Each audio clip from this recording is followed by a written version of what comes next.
আমরা যখন বাড়ি যাচ্ছি সেই বাড়ি যাওয়ার পথে আপনারা দেখতে পাচ্ছেন যে কুচবিহার তোরসা নদী, যে তোরসা নদীর সাঁকোটা পার হতে হয়, সেই সাঁকো ইতিমধ্যে ভেঙে যাচ্ছে। আপনারা দেখতে পাচ্ছেন যে হারে মানুষ সেই সাঁকো দিয়ে যাচ্ছে, সেই সাঁকো ইতিমধ্যেই ভেঙে গিয়েছে এবং আপনারা দেখতে পাচ্ছেন হয়তো সাঁকোটা ভেঙে যাবে।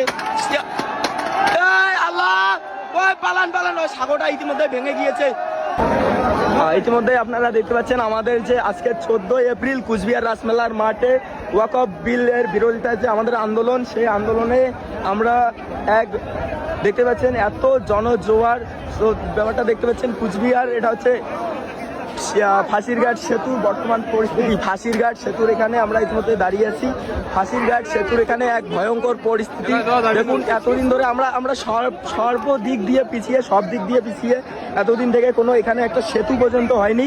তো একটা সেতু না থাকার কারণে আজকে দেখতে পাচ্ছেন বাসের যে সাঁকো দেওয়া আছে, সেই বাসের সাঁকো ইতিমধ্যেই ভেঙে গিয়েছে। ইতিমধ্যে আপনারা দেখতে পাচ্ছেন, সরাসরি লাইভ দেখতে পাচ্ছেন ফাঁসিরঘাট সেতু ভেঙে পড়েছে।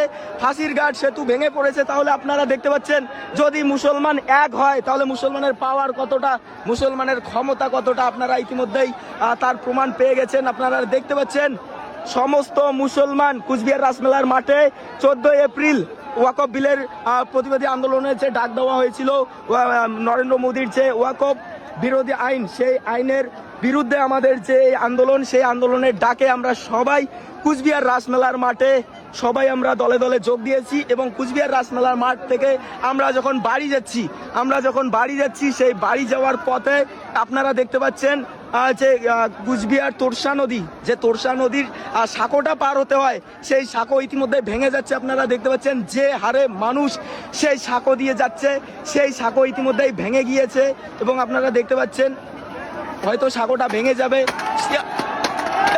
আল্লাহ, ওই পালান পালান, ওই সাঁকোটা ইতিমধ্যে ভেঙে গিয়েছে। ফাঁসিরঘাট সাঁকো আর টানতে পারছে না, ফাঁসিরঘাট সাঁকো ভেঙে গিয়েছে।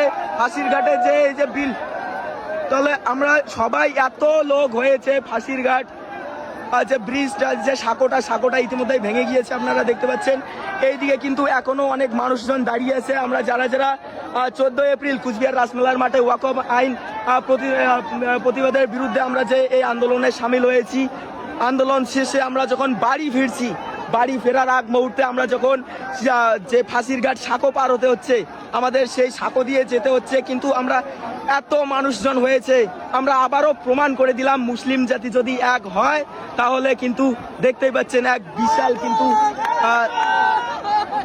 বিশাল কিন্তু এক আন্দোলন, ঐতিহাসিক আন্দোলন স্মরণীয় হয়ে থাকবে এই দিনটা। আপনারা দেখতে পাচ্ছেন বর্তমানে আমি তোরসা নদীর এইখান থেকে আপনাদের দেখাচ্ছি সরাসরি ভিডিও করে। এই পারে কিন্তু এখনো অনেক মানুষজন দাঁড়িয়ে আছে, কিন্তু সাঁকোটা ইতিমধ্যেই ভেঙে গিয়েছে। সাঁকোটা ভেঙে যাচ্ছে কারণ যত মানুষজন হয়েছে ভাই, এত মানুষের ওয়েট, একটা সামান্য রশি, সামান্য বাস কিন্তু সহ্য করতে পারছে না। আপনারা দেখতে পাচ্ছেন আমাদের হয়তো মানে জামা কাপড় ভিজে বাড়ি যেতে হবে, এইরকম অবস্থা। দেখতে পাচ্ছেন নদীর এপারে এইদিকে এখনো অনেক মানুষজন আমরা দাঁড়িয়ে আছি, আমরা এখনো যাইতে পারছি না, কিন্তু এইদিকে সাঁকোর পরিস্থিতি এইরকম। এই জন্যই বলা হয় আমরা সব দিক দিয়ে পিছিয়ে, কারণ আমাদের এই তোরসা নদীতে আজ পর্যন্ত একটা ব্রিজ পর্যন্ত হলো না। সেই একটা ব্রিজ না থাকার কারণে, একটা ব্রিজ না হওয়ার কারণে আজকে এই তোরসা নদীতে এখনো আমাদের কিন্তু সাঁকো দিয়ে পার হতে হয়, আর সেই সাঁকো ভেঙে যাচ্ছে। ইতিমধ্যেই হয়তো আর সাঁকোটি আর টানতে পারছে না, সাঁকোটাও ভেঙে যাবে।